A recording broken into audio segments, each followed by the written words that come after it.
to fight extradition, plus another NFL star targeted. Why the FBI already had worries. And the Texas commissioner who wants to give Donald Trump land along the southern border to carry out his immigration plans joins us live here on The Hill. That's Topping the Hill on NewsNation tonight.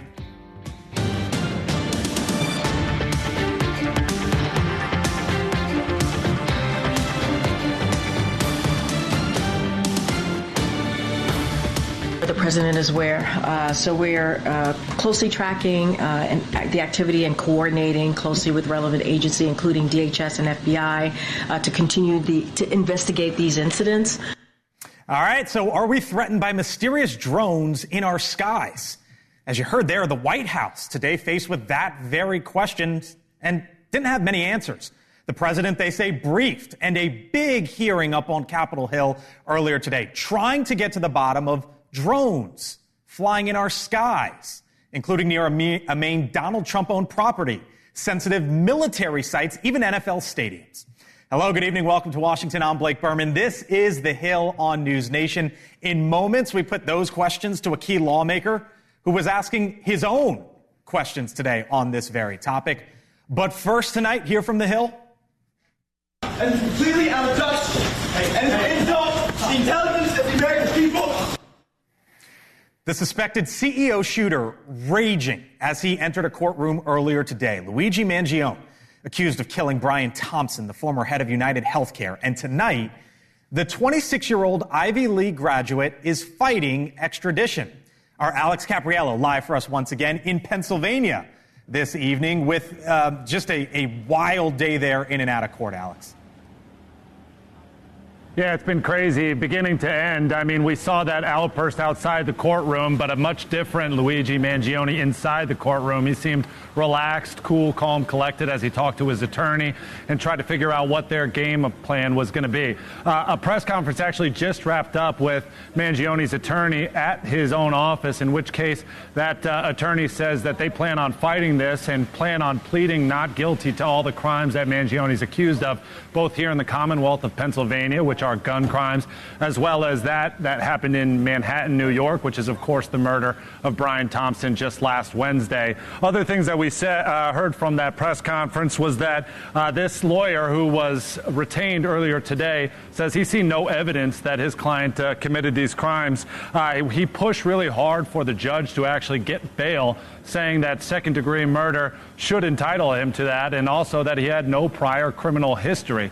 That being said, the bail was denied. They are going to fight extradition, and so at this moment in time, he is not going to be brought to New York until further proceedings happen. We know a preliminary hearing is at least set for December 23rd. There is more that could happen before that, including more filings by this defense attorney, which could bring the client back here to this courthouse.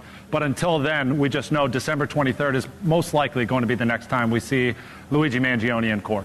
All right, our Alex Capriello live tonight in Pennsylvania for us once again. Alex, thank you. Joining us now, Scott Bolden, NewsNation contributor, practicing counsel here on the show. As we like Defense to call it. counsel. Defense counsel, there you go. You were a former prosecutor, though, in Manhattan. Yep. That behavior today from Luigi Mangione, essentially just sort of railing, screaming as he was entering the courtroom there, is that going to play into anything long term? Well, he's doing it outside the courtroom. Right. The police officers and the court personnel probably don't like it, but I could hardly understand what he was saying anyway. But when he was inside the courtroom, which matters most in front of the judge, who holds the keys to his liberty or not, right, and the process and procedure, he was relatively calm, and that's what he needs to do. He doesn't need to be talking right now, and he needs to be following the advice of his counsel. And the advice of his counsel was essentially, shut up, keep your mouth don't say anything. That, and we're going to fight extradition back to New York. Is that a formality, though, that he goes back? It's not a formality, actually. You're going to look at several weeks. There's a preliminary hearing in December. This could take 6 to 8 weeks or more. That long? Oh, absolutely, because what the defendant is saying is that I'm not the person. New York wants to produce the body, this defendant. I'm not that person. And so the state is going to have to prove his identity and that he is the one that they need to charge, or they're going to charge back in New York. And remember, he's had several fake IDs. He's had the mask on. And it's really not, the police are going to have to lay out, the prosecutors are going to have to lay out why they believe that he's the person. And if there are cameras in the courtroom, we're going to get a real education. All right. Scott Bolden, got to leave it there. See you later in the show. Thank Absolutely. you, sir. Is public safety at risk? Are we concerned that there are nefarious intentions that could cause either national security or a public safety incident that would put Americans at risk? There's nothing that is known that would lead me to say that, but we just don't know, and that's the concerning part. Unbelievable up on the Hill today, this basic question. So what is up there flying in some of our skies, and is it a threat? A growing number of drone sightings in the recent months in the Northeast, most in New Jersey, raising a whole lot of concern. Now, no one is publicly saying where these drones are coming from and who might be operating them. New Jersey's governor, though, among those, looking for answers. The minute you get eyes on them, they go dark. We don't see any concern for public safety. Now, witnesses describing some as roughly the same size of vehicles. Others spotted flying in a distinctive V formation and some with flashing lights. Now, they are flying above critical infrastructure and Donald Trump's Bedminster property in New Jersey, for example. Even the National Football League testifying today about concerns over unauthorized drones near packed stadiums. Texas Congressman Tony Gonzalez has his own questions at today's hearings on Capitol Hill. He'll be with me here in a moment. But first, to our Joe Khalil on what we did and did not learn today. Joe, what did we find out today? What did we learn? And what did we not learn, I guess? Well, what I learned today was that lawmakers genuinely are in the dark about this, and it seems like the FBI possibly is too.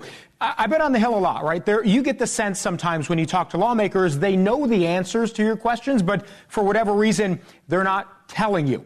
This is not one of those situations. The sense I'm getting from senators and from members of the House is that they genuinely don't know the answer to what these things are, where they're coming from, and what their intent or purpose is. And the fact that they don't know those answers is concerning. And there was some frustration, I think, in that hearing today. You heard people like Congresswoman Malliotakis from New York say, what if these things are Chinese drones that are potentially carrying chemical weapons? We're having a different conversation if that's the case, but we can't answer that. Congressman Chris Smith also said something interesting. He said he actually, in his district, has Coast Guard boats that have been followed by these drones, and they don't know whether they can engage or not. Take a listen to what else he said here. I asked them, why can't we just track where they go to? Seemingly they're going out to sea, to something, a ship. We don't know for sure, but they come in off from the ocean. Let's go get that DOD capability and find out and put to rest the question, who is it? We can bring one down tomorrow.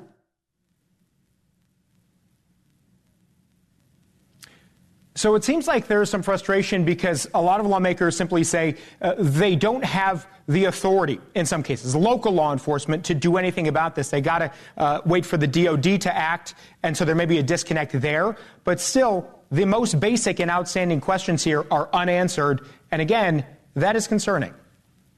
Concerning indeed. Our Joe Kay, live in Washington. Once again, Joe, thank you. Joining me now, the Republican congressman from the state of Texas, Tony Gonzalez, also a member of the Homeland Security Committee in the House. Thanks for being with us. Yeah, thanks for having me. Here on the Hill. I think what Joe said was fairly spot on. A lot of times, you know things and you don't tell us. That's part of the job, right? We get it.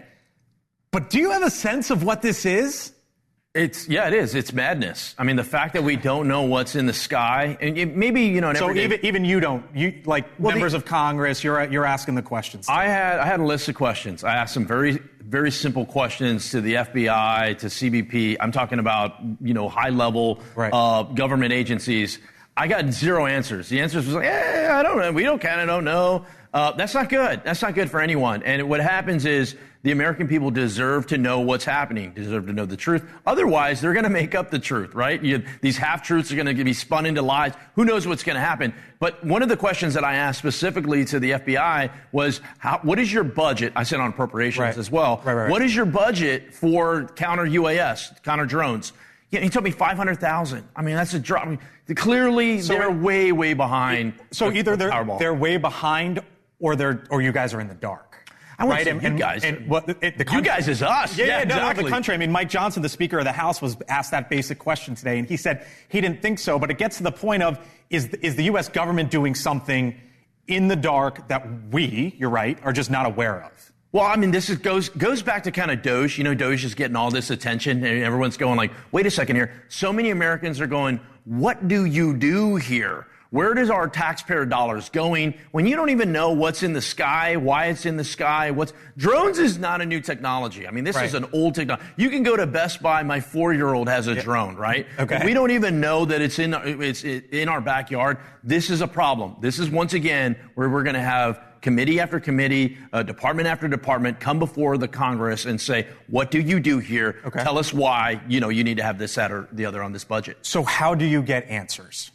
You basically don't stop. You can't just go, oh, well, we didn't get any answers today. You got to keep pushing. But to me, I look at it, it's all about the power of the purse. You'd be amazed on when you start going, hey, I'm going to erase some zeros from your bank account because you can't prove what you're using these dollars for, on how quickly you respond. And then you go, okay, wait a second, this is what we're doing. Do you think the U.S. government has answers?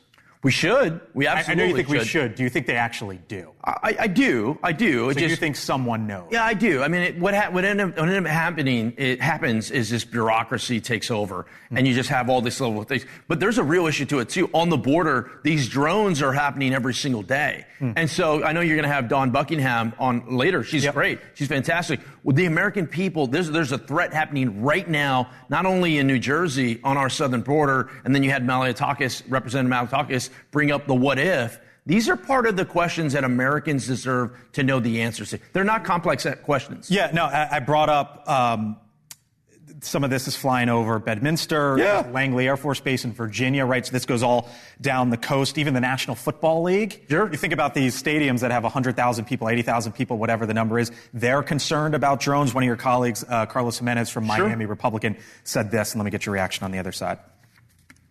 The stakes will only continue to rise with major global events such as the 2026 FIFA World Cup, of which many games will be played in my hometown of Miami, and the 2028 Summer Olympics coming to the United States. We have a responsibility to defend against drone threats, and the need for action is clear. We must act swiftly.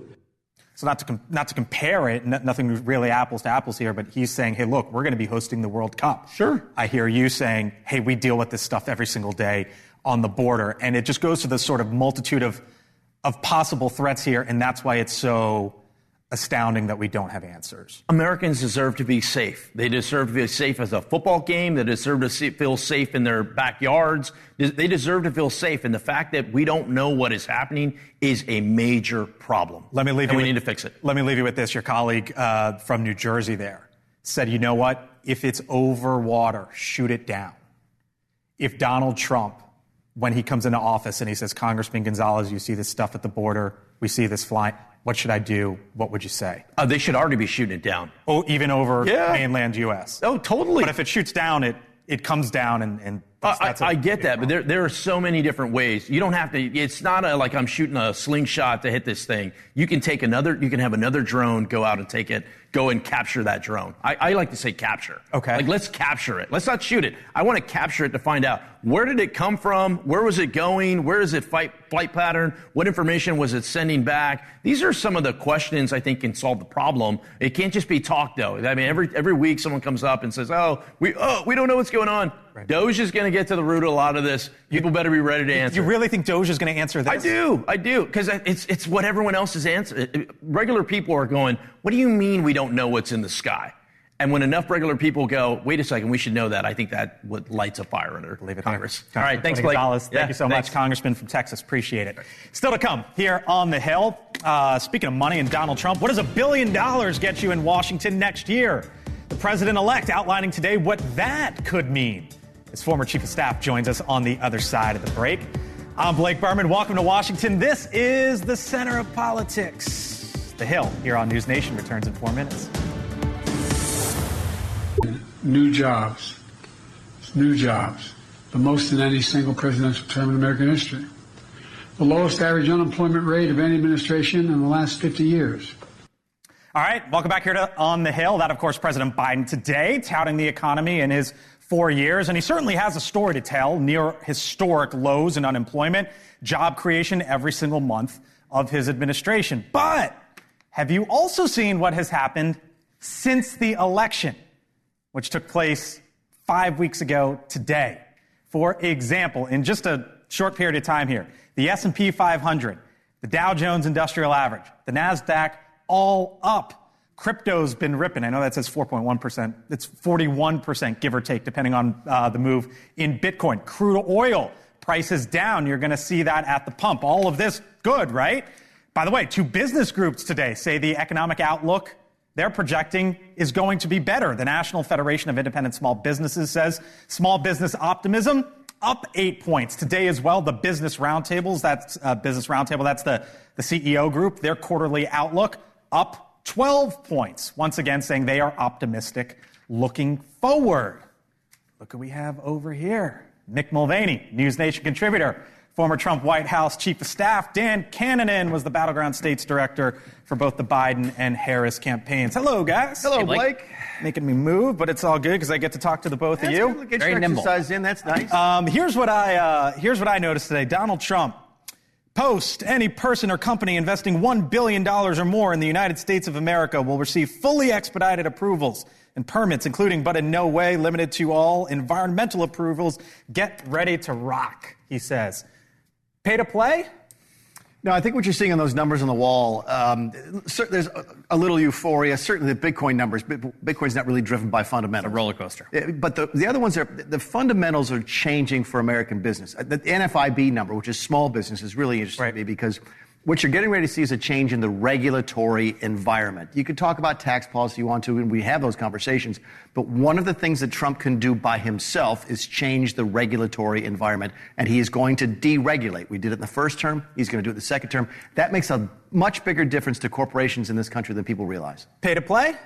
No, I don't think so. I think they believe that it's the right thing to do, that regulation has been holding back the American economy. I think they're probably right. What about Donald Trump, I know, hates wind turbines. So what if a wind turbine company comes in and says, hey, here's our $1 billion investment? You think he's going to move him to the front of the line like everyone else? I think that's what the tweet says, right? I mean, take him at his word? Yeah. Okay. Listen, let's find out what happens when they bring in the $1 billion. All right. So he brings up he brings up regulations. Here was Jeff Bezos earlier this week, basically echoing that. I'll get your reaction on the other side. Talking about Trump, I think it's very interesting. I'm actually very optimistic this time around. He seems to have a lot of energy around reducing regulation. And my point of view, if I can help him do that, I'm going to help him.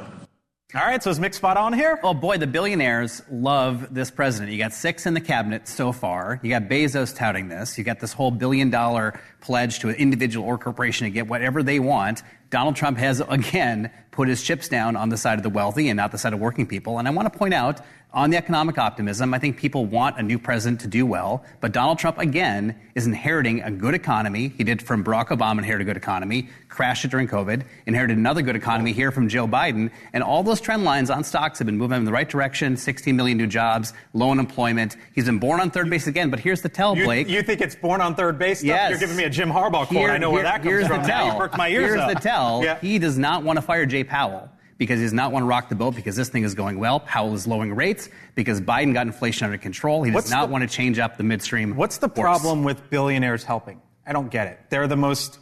Elon Musk is a generational, wildly successful figure.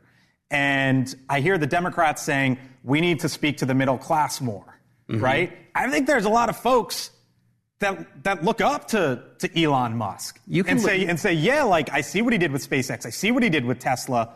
Good on him. You can look up to folks and no problem with making as much money as you can make in this economy or in this country. But if you rig the system so they can do whatever they want, whenever they want, that's not... If you can literally bypass every regulation if you have $1 billion, yes, that's rigged. Here's where I wonder, because this is the same language, phrasing that the Democrats used in the last election, which wasn't successful, and I wonder then if it's time to move forward with sort of different messaging.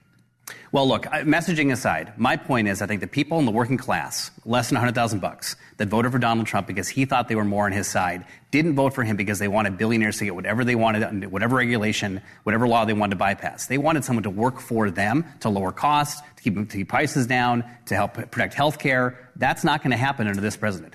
Let's put the billionaires aside for a second. Go back to that NFIB number, because that is the small business, right? And that's really where the rubber meets the road for the middle class, right? It's where they go shopping. It's where they go to a restaurant and so forth. And if small business is telling you things are going to be better, isn't that really good for the middle class? I think there's optimism in this country, and all of us, Democrat, Republican, Independents, should want the economy to do well, should want the president to do well. I do as well. I think we come into a new administration always with a sense of optimism. But again, he's inheriting Joe Biden's strong economy that repaired the mess Donald Trump left it in, and he's keeping people like Jay Powell in place because he does not want to rock that boat. So that real quick, you would say what before I get on? On the Jay Powell thing, look, I think Powell will be in as long as he does what Trump wants him to do. And I think there's always this tension, always between the presidents and the Federal Reserve. This goes back to the beginning of the Federal Reserve. There's stories about Reagan calling Volcker. That's natural in our system. So we'll wait and see and watch what happens. But look, let's agree on this. Everybody benefits when the economy does well. So let's hope that we get back to this idea of rising tide, raising all ships. All right. Still much more. Merry Christmas, he says. Still much more ahead here on the Hill. Trump's nominees continue to make the rounds up on Capitol Hill. Are Kelly Meyer in the Capitol? What she's seeing. Plus, we are live with the Texas Land Commissioner. What they are doing in Texas to try to help Donald Trump at the border and what it's all about when we return.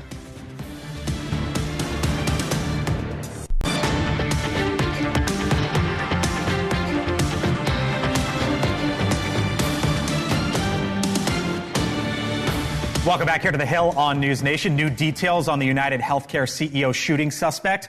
Pete Hegseth returns to Capitol Hill, and a health scare involving Mitch McConnell. Our Kelly Meyer is here with what's happening in the Capitol. Hello, Kelly. Hey there, Blake. A lot happening today, but we start with that story that everyone is still talking about. New details on the United Healthcare CEO shooting suspect, 26-year-old Ivy League graduate Luigi Mangione, who came from a wealthy Maryland real estate family.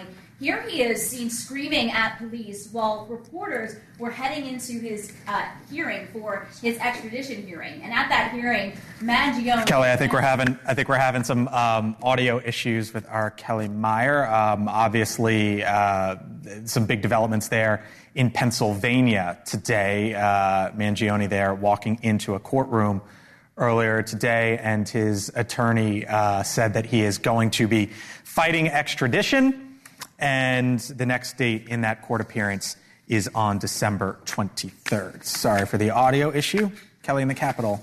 Hope to have her back tomorrow. Meantime, the homes of professional athletes are getting burglarized during their games.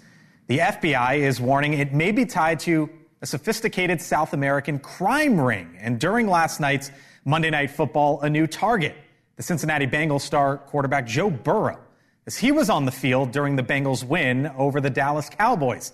A woman called 911 to report a break-in while her daughter was in Burrow's home. Someone is trying to break into the house right now. My daughter is there. This is Joe Burrow's house. She is staying there. He's at the football game. She's wondering what she should do, if she should be hiding or if she should be going outside. Did someone try to break in? Yes, she said someone was in the house.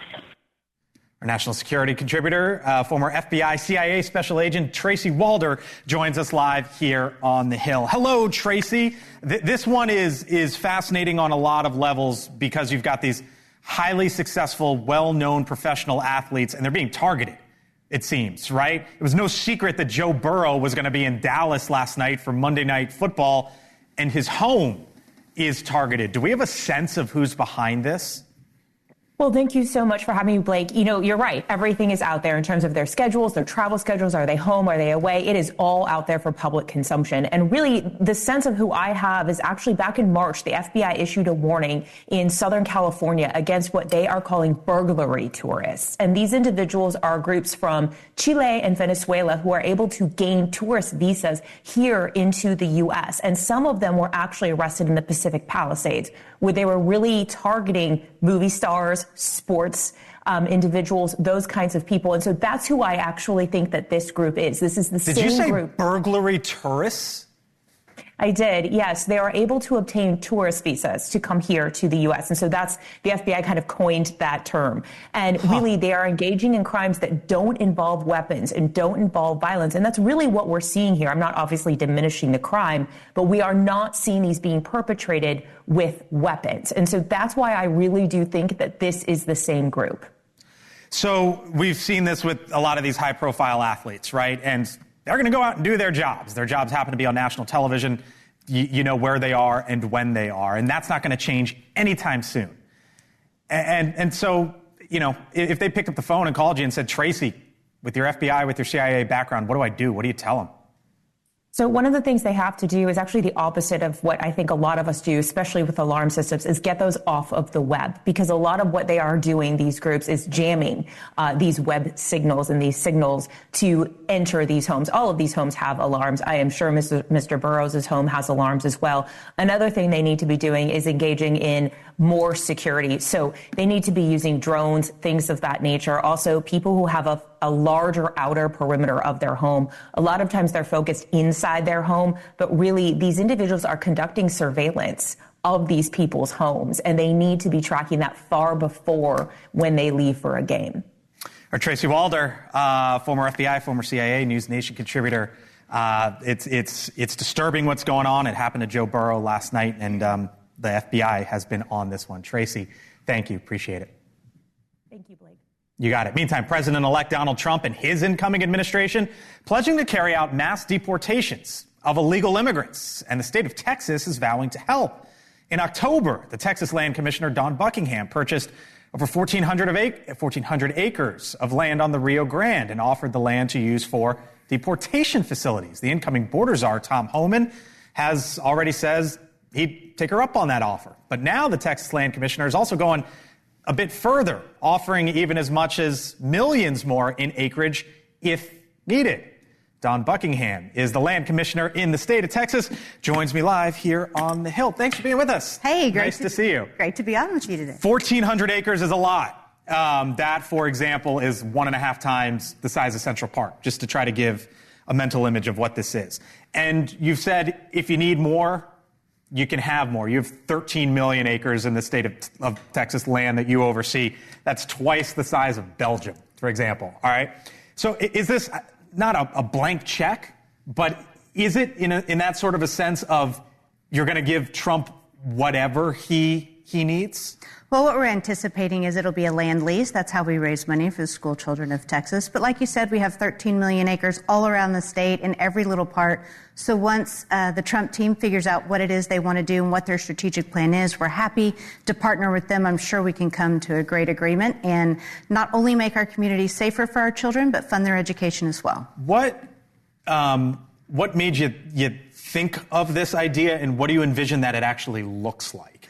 Because we're talking about land. I was looking at some of it today on Google Earth. Land that is basically right there on the U.S.-Mexico border. Yes, it's 1.5 miles of wall. We're building it right now. Actually, we'll be done in about a week. So if you want to get it done quickly, Texas knows the way. But so we're excited. We originally purchased this property because the landowner would not allow law enforcement nor the wall to be built. It was at the top of all of the crime statistics for the entire region. So when we purchased that land and then President Trump won, we knew, hey, they may need a partner. We have hundreds of thousands of these violent criminals who've been harming our sons and daughters. We all want them out of the country. We want our sons and daughters to be safe, and they may need our help. So we're happy to partner with them. And once we made that first step and we knew they were interested, then we realized, well, we have lots of other properties that may be helpful as well. So I was looking at what the Texas Land Commission does. You were explaining it to one of the folks here in the Bureau a little while ago. You manage state lands, obviously. You operate the Alamo. You help Texas when it has natural disasters. It's no stranger to it. You manage the coast. We know that's a massive coastline. And you provide benefits to veterans. I didn't hear anything there with immigration. Why do you feel that you are equipped to now get into this fight and this specific issue? Well, the General Land Office actually built the first section of the wall several decades ago. One of the things we do is flood mitigation. The valley, of course, has a lot of flooding issues, and they needed a big levee, so we just put a really tall fence on top of it. Where there's a will, there's a way. We've been an integral part in border security as well. I made Texas bigger for the first time in a few hundred years by declaring 3 islands in the Rio Grande that were literally law enforcement free zones because they hadn't been attributed to a country, and the cartels were having safe havens there where they stashed all kinds of weapons and drugs and guns and bombs and you name it, it was there. So we declared those Texas so that the Texas Military Department and DPS could clear it and put the wire up. We have complete operational control of that as well. Is there any risk of putting this facility directly on the border? I don't think so. But, again, we'll see what the Trump team thinks they want. It's by a good highway. It's by an international airport and an international bridge. So it's a good place to get people out of the country. You say when the Trump team thinks what they want. It's an interesting dynamic. Obviously, this is Donald Trump It's immigration policy, and his team will follow it and carry it out. Anyone who's ever covered Donald Trump knows it starts and stops with him. But I look at this dynamic of Tom Homan, the border czar, Kristi Noem, if she becomes the head of the Department of Homeland Security. Who do you think is actually going to be running the border? Well, it's the federal government's job, technically. Texas has been standing in the gap by the Biden administration. No, I know, but when you pick up the phone, do you call Tom Homan? Do you call Kristi Noem? Like, how do you think that works? Well, I know Kristi well. I don't know Tom as well. Of course, I know President Trump. So we'll just see whatever they want the chain of command to be, and we'll figure it out once they have their strategic plan set, and we'll get it done. You say you know Kristi Noem well. Any reservations of having the governor from South Dakota? Absolutely not. Kristi is a rock star. She's going to be great. All right, we'll leave it there. Dawn Buckingham, she is the Texas Land Commissioner down there in the state of Texas. Thanks for being with us here on the Hill. Appreciate it. All right, still to come here on the Hill. More details on the suspect of the United Healthcare CEO shooting. He was using what is called a ghost gun made from a 3D printer. What happens next with that piece of technology? Full panel, other side of the break. Bill O'Reilly on Cuomo. You're right, Cuomo, and that hurts me to say. America's favorite sparring duo with TV's liveliest, most honest debate. I took notes, Cuomo, for you. Tomorrow at 8/7 Central, only on NewsNation. Person, great listener, somebody that, you would enjoy having a cup of coffee with. And I just can't imagine that this is the same person. Welcome back here to the Hill on NewsNation. That is one of Luigi Mangioni's former roommates last night on Cuomo. We continue to learn more about who the United Healthcare CEO suspect is and what his motives were behind last week's deadly shooting on the streets of New York City. Our Brian Entin joins us live with the very latest. Brian, we just got a name yesterday afternoon, and now we're starting to dig into who he is. We saw him screaming and railing going into court today. What are you learning? Yeah, that's the weirdest thing about all of this, Blake. You look at that video of him screaming, going into court, and he turned to the side and he looked so angry. I saw this close-up shot. Meanwhile, I've spent the last day talking to so many of his friends from prep school, from when he was young, from when he was here at Penn, from when he lived in Hawaii. They describe a totally different person. This is a guy who was a star athlete at wrestling. He was valedictorian in high school. He came here to University of Pennsylvania, Ivy League school, not only got his bachelor's, but got his master's in engineering and computer science all in 4 years. He was an expert in artificial intelligence. He had good jobs, and he was known to be a nice guy. One of his friends told me he was good at everything. He was the guy who was good at everything, and he was still nice, and he was nice to everyone, and he was a great friend. And no one can figure out what happened and why he snapped. Something happened, Blake, in Luigi Mangioni's life in the last year or so that made him change. He stopped communicating with family and friends, and it could possibly be, according to friends, related to this back injury. He had back surgery. He put the x-ray up on his social media. There were screws going into his back, and some of his friends say ever since that surgery, he'd been depressed, his mental health was not good, and he began to possibly spiral, Blake. And Brian, we're learning that he used what is essentially described as a ghost gun. Yeah, he had a ghost gun that was apparently printed on a 3D printer. I mean, he was an engineer. He was very, very smart. So he, apparently knew how to do those things. Had a ghost gun. Other items were also found on him, reportedly a manifesto, some of the quotes from the manifesto. To the feds, I'll keep this short because I do respect what you do for our country to save you a lengthy investigation. I state plainly that I wasn't working with anyone.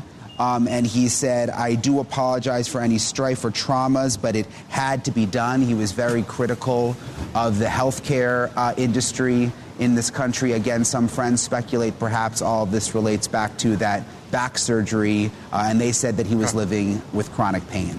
Brian Entin, live for us once again tonight. Brian, thank you. Full panel here with me now, here on the Hill. Mick Mulvaney, former Trump White House Chief of Staff, NewsNation contributor. Scott Bolden, NewsNation political contributor as well. Denise Gitsom, former aide in the George W. Bush administration, NewsNation contributor. And Dan Cannonen, Battleground States Director for the Biden-Harris campaigns. Hello to you all. Hello again, Herman. Nice to have you all in together. So there's a lot of questions and focus about ghost guns and all of that. This thing was 3D printed. okay? And so I was thinking to myself, what's going on with 3D printers and where all of that was? I was doing some research today. Denise, the Commerce Department has implemented new export controls on 3D printers as part of anti-terrorism measures. Metal 3D printers that use lasers, electron beams, or electric areas are essentially basically saying, you know what, you can't export these things because we're worried about terrorists. And I'm just wondering, 3D printers, is the government going to give a look at them? Should they? I don't know. I mean, what are they going to outlaw cars when they use the kill people? That's the thing, right? Like, it's a new piece of technology. Right. We don't ban cars. We don't ban stuff like that. But it brings up a question of what do you do with 3D printers when you're saying we don't want the terrorists to have some of these things. Right. And I understand the fear, but 3D printers are out there. They're everywhere. I mean, we may just be learning about it here in Washington, but I've been working with, the makers movement since 2012, and they've been making incredible things. They even print houses out of 3D printers. This is very much in use in the real world, maybe not within the confines of the Beltway. And I think that that's going a step way too far. They're trying to be extra careful, but they're not making much sense in narrowly tailoring sort of what the target is, which is ending gun violence. Do you think there's going to be a conversation here, Dan? Because as I just outlined, the Commerce Department basically said, hey, look, we can't let some of these things go abroad. Well, there needs to be, and there's an active case right now in the Supreme Court. An ATF rule the Biden administration put forth would treat ghost guns, which are simply unregistered, unserial numbered guns out there that you either make in a 3D printer or a kit. You buy the component parts and put them together. Like 71,000 of these guns have been recovered at crime scenes since 2016. That's a 400% increase from 16 to 20 alone, more than double since then. This is going to keep continuing because these are a dream for criminals. And there's a rule right now that the Trump White House could decide to get behind that would treat these guns just like any other guns because they are like any other guns. And that would help greatly. Shouldn't outlaw 3D printers. It's about the guns. Right. What do you think happens here? I think my colleague is right, but I do think you've got to focus on not the 3D printers, but the gun kits that they can make, as well as the 3D printers, in regard to making these ghost guns. They have to have a serial number. They've got to be regulated. And my colleague is right. There's a Supreme Court case on this right now. But there are only 15 states that require ghost guns to be registered. All 50 states need to have them registered, because if you can't trace where the gun is, if it's used to commit a crime, then it's really unlikely that you're going to connect the gun to the bad actor. Do you think I'm onto something here, Mick, or no? I don't know. I mean, let me play devil's advocate for a second. I mean, we've got jurisdictions around this country that have banned guns entirely, ghost guns, any guns, whatever, and it doesn't seem to have solved the problem. So I recognize the human need to be perceived to do something. Mm-hmm. But I'm not sure that certainly banning 3D printers is an answer. You don't disagree with regulating guns, though. I'm not disagreeing at all. I'm just saying. I'm not saying on 3D printers ban them. I'm just saying I just gave you a real world example of the Commerce Department said, hey, look, we don't want a certain version of these things going abroad. Yeah. So that's why I wonder where it goes. Again, we can have this conversation about guns killing people, people killing people. But the point of the matter is, guns, we've tried this and it hasn't worked yet. Can I ask you something on a different measure where we started off this show? What do you think's up in the skies there in New Jersey? I know you've seen a lot of classified intelligence and things you can't talk about, so I'm not going to ask you that. But what's going on and here? I wouldn't tell you anyway. No, I know you wouldn't tell me.